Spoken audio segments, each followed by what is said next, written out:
At first, I was extremely hesitant and skeptical about sleep training, but between our twins, they were waking up at least 10 times every night, and sometimes taking up to an hour to resettle.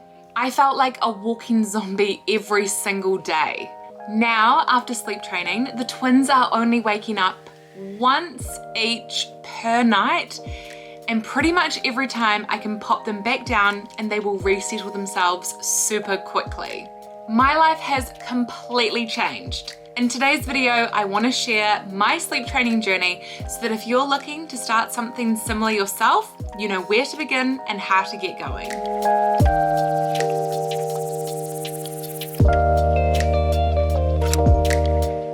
If I had $1 for every time someone told me while I was pregnant to enjoy your sleep now while it lasts, because very soon it's going to be a thing of the past, I would retire, I'd be living on a tropical island, and I would just be living the good life. But there's good reason why this cliche is often repeated at baby showers. In those first few months, before a baby has established a good wake-sleep cycle and needs to be fed every few hours, sleep can be very bitsy and super confusing. Sometimes a baby's long stretch might occur in the afternoon, sometimes in the evening. Who knows, it's always a toss-up. But of course, for that age, it's completely normal. I was told that eventually our babies would establish a more predictable wake-sleep cycle. And when that happened, sleep training might be something that we could benefit from. Because once a baby knows how to self-settle, it might mean that for everyone in the house, you're able to get a little more shut-eye. But how do you do that? What is sleep training? How do you start? What techniques do you use? And how do you even implement self-soothing? Well, I was about to find out. Hi and welcome back to my channel. If you're new here, my name's Elle.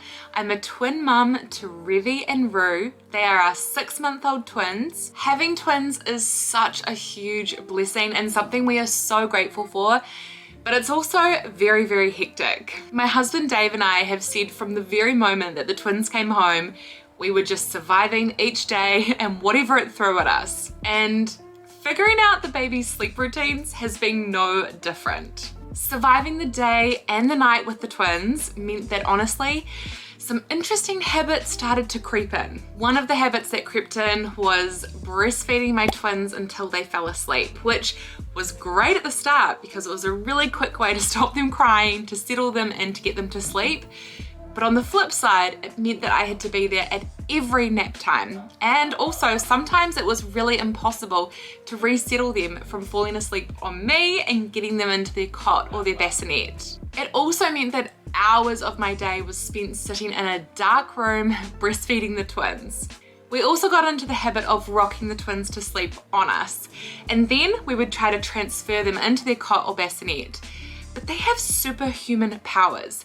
As soon as we would start to move them, to transition them, bam, the eyes would open, they would look around, they knew what was happening, and it never ever worked. That meant we spent hours in the nursery, in the dark, letting the twins sleep on us, too afraid to move them that we might wake them. During the night, when the twins would wake up crying, I would breastfeed them. I would bring the twins into the bed and feed them beside me, which was such a beautiful experience.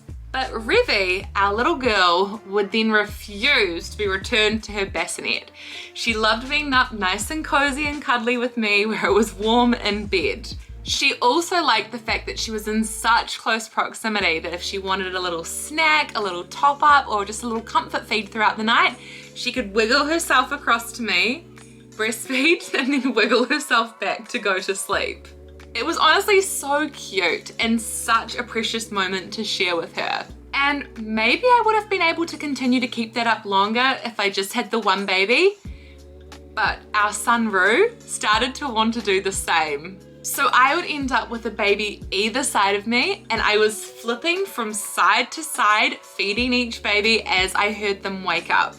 And this meant that I was way too afraid to co-sleep with 2 babies in bed with me. So I just got no sleep. Honestly, I knew what we were doing was unsustainable. We were surviving, but only just. I decided that it was time to look into something different. And that's when I discovered sleep training. What is sleep training? Simply put, sleep training is the process of helping your infant learn to fall asleep and stay asleep. I didn't realize how controversial the topic of sleep training was until I shared on my Instagram that it was something that I was interested in looking into.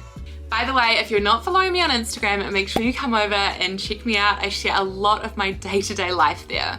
What I quickly learned is that one of the reasons why sleep training is so controversial is that there are so many different techniques and styles to sleep training. It's almost like talking politics. What works for one person might not necessarily work for another person, and it might not be something that they agree with for themselves. There is not a one-size solution to sleep training, and there are lots of different ways families can help infants develop better sleep habits. When I was deciding about whether or not sleep training might be the right next step for us, I thought a lot about the pros and cons. Ultimately, I decided that being well rested was not only really important for my babies, for their growth and development, but it was also really important for me and my mental well-being, as well as my health too. As a mum, I was finding it more and more impossible to function on 1 to 2 hours of broken sleep a night. So I knew that something had to change. In saying that, sleep training is not a critical must-do for every family. If what you're doing is working, then don't change it. Only you know if it's something that you would benefit from, and never feel pressured to do something that's not right for you or something that you're not ready to start. If you do want to try sleep training, then the best approach is the one that fits your family. Please bear that in mind as you watch this video. What worked for us might not work for you, and in no way am I saying that you should do what we did too. I only want to share just as a way in which you can see the kind of overview of what sleep training entails. And remember, if you want to do something completely different or nothing at all, that is absolutely fine as well. When should you start sleep training? We didn't start our sleep training journey until the twins were 4 months old and they had started their 4-month sleep progression. What I learned is that babies are not developmentally ready to self-soothe until they are about 4 months old. And for that reason, I didn't feel it was appropriate to start sleep training for our twins until they were 4 months old. It's just something I didn't feel comfortable looking into before. But in saying that, there is no right time to sleep train. For you, it might be later when your child is 6 months, a year, 18 months old.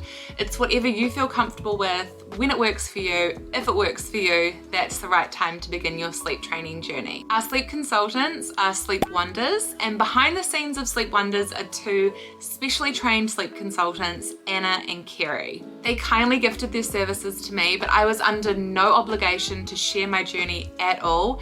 They reached out to me after I shared a very vulnerable Instagram post where I was an absolute shell after days and days of little to no sleep, and honestly, I felt completely broken. I'm so grateful for them and all of their help. I would 1000% pay for their services in a heartbeat without hesitation. I'll leave Sleep Wonders linked in the description box below if you want to check them out and have a chat with them about your sleep needs. Our journey with Sleep Wonders began with us filling in a big document about the twins. I am talking big. They wanted all of the info. They wanted information about their personalities, what they were like.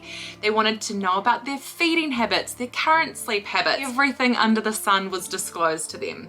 And they also wanted to know, Dave and I, what we were comfortable with, what we would like to try, to get a feel for our personalities as well. Once they had all of that information together, they built a very detailed profile for each twin. Although we have twins, just remember they are completely different people. Very individual with very individual needs, and we needed a strategy for each baby that would work for them. The custom plan that Sleep Wonders presented to us had a sort of a sample routine of what the day should look like in terms of scheduling, when they should be awake, when they should go to sleep, how much we should try to be aiming to feed them and at what times. The detail was really, really helpful just to give me an overview of what kind of targets I should be hitting. Also gave us some strategies that they thought would work for us and were personalized for us based on Dave and I, what we would like to try, and also the personalities of our twins and what their individual needs are. Although the techniques that Kerry and Anna suggested for Revie and Roo are individual for them and every plan that they create will be individual for that child, I want to share some of the general ideas and things that they suggested that we would work on, because once we made those changes and we implemented those, we saw huge results pretty much instantly, and these are changes that might also work for you. One of the suggestions they made was that it would be time to unswaddle the twins. At the time we started our sleep training, Revie and Roo were both still swaddled.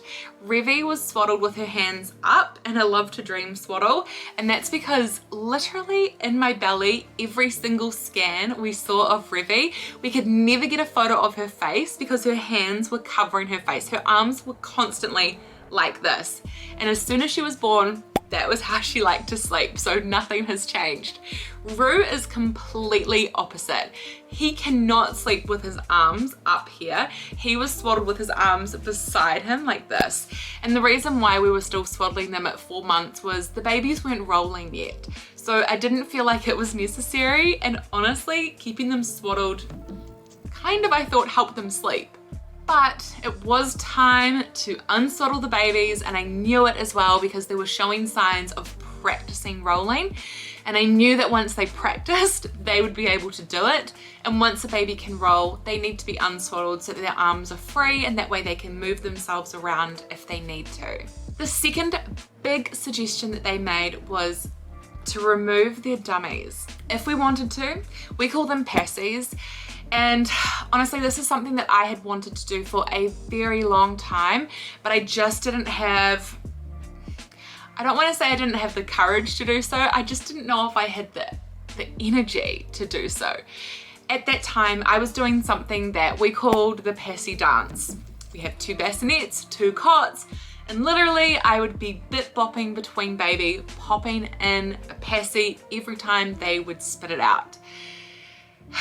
I knew it was time to get rid of those and to stop doing the passy dance. They also suggested that we change up their associations with sleep. At that time, the babies were being fed to sleep, and that was the association that they had.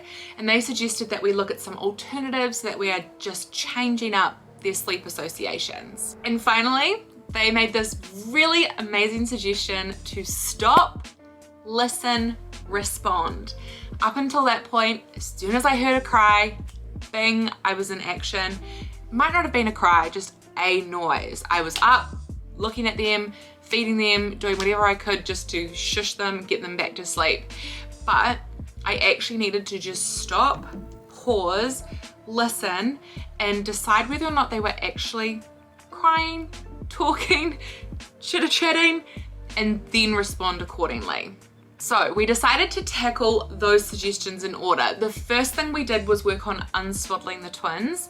And honestly, this process took some time. It took a couple of days for us to do it, probably a week, because we did one arm out at a time.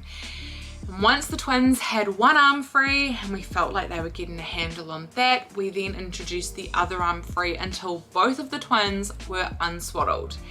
Next, it was time to tackle their passies or their dummies and take care of that. By this time, I was so ready for us to get rid of them, because now that the twins had an arm free, what they were doing was pulling out their passy, tossing it as they would like fuss around, and then I would be on the ground in their nursery patting the floor looking for the dummy to put it back in their mouth. So I was super excited for us to get rid of it. So once we had the arms free, we then worked on removing the passies.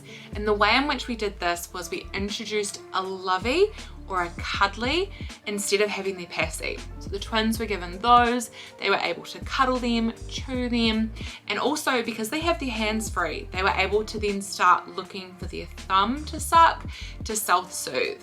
And that is honestly a game changer, because they can't throw their thumb across the room. Once the twins had been unswaddled, we'd gotten rid of the passies and we'd stopped feeding them to sleep, I felt confident that it was time to start our sleep training journey officially. When you start your sleep training, you want to use a sleep training method, and there are honestly so many of them available. And different people will tell you about different experiences they had with various methods.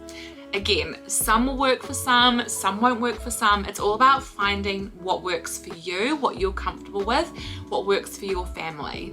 To complicate the matter, every sleep technique has its own pros and cons, which is why I was really grateful for Sleep Wonders, because they were always just a text away, which meant that I had somebody that I could reach out to if I had a question or a concern, and they were able to help guide me and talk me through that sleep training method. I want to give an overview of some of the most popular sleep training methods that I learned about in my own research about sleep training when I was deciding whether or not it was something that we wanted to pursue.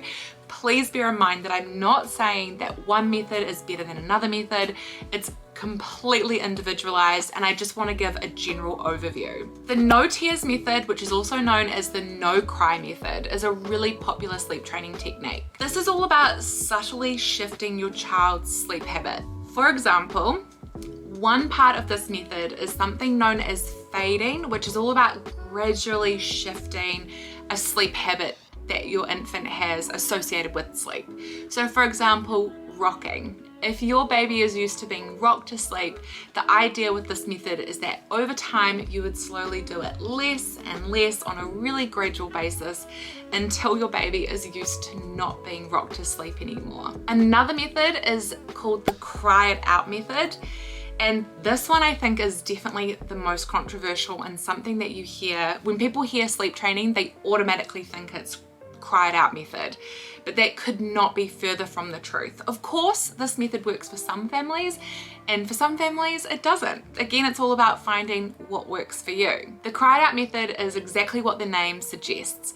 It's not interfering with your infant to allow them to learn to self-settle and self-soothe. Basically, it's the idea that your baby has the capacity to self-soothe, and given some time for them to be able to learn how to do that, they will be able to do that and then sleep successfully through the night. Timed interval training, or modified sleep training, is a sleep training techniques where parents put their baby down to sleep even if they're crying, and they come back in intervals to check how they're going.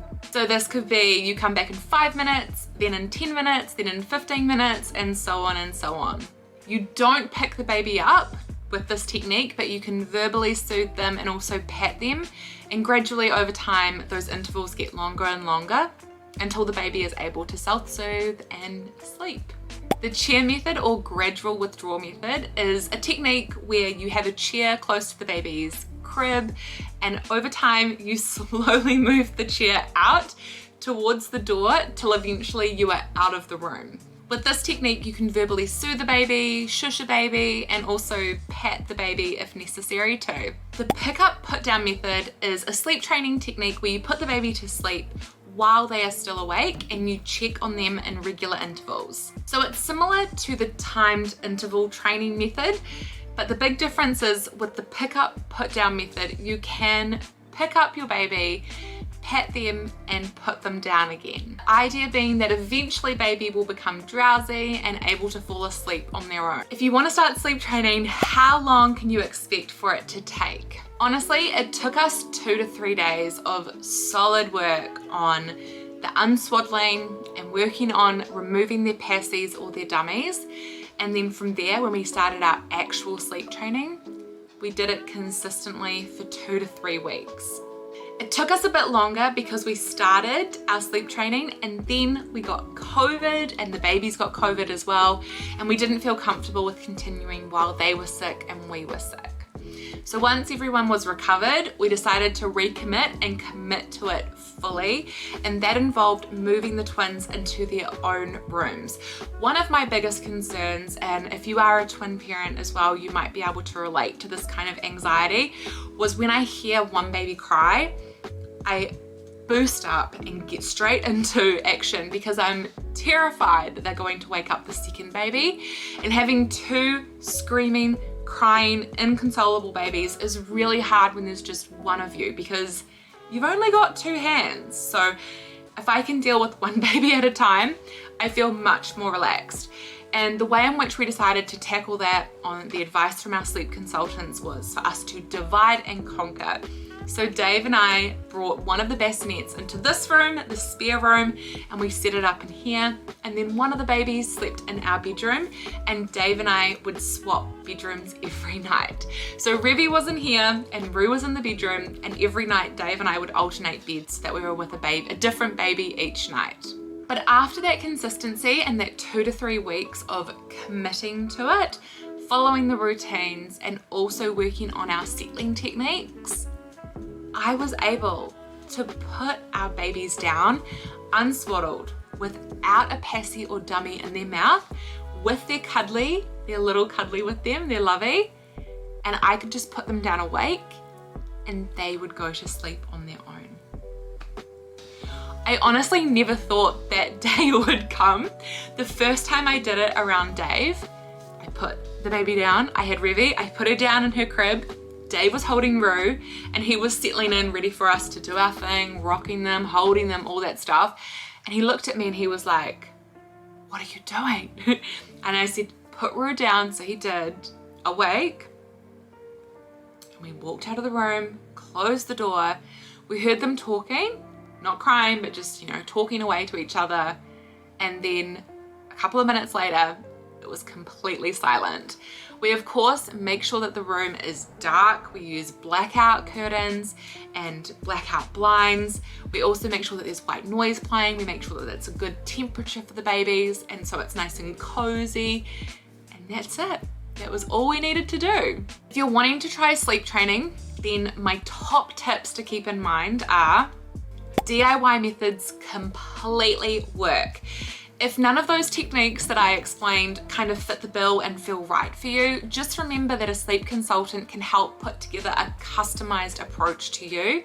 And even if that means for you that you're picking from different things and doing something that's completely curated for you, that's totally okay. It's all about finding what's best for you and your family. Stick with it. Consistency is key, and I promise you it's worth it.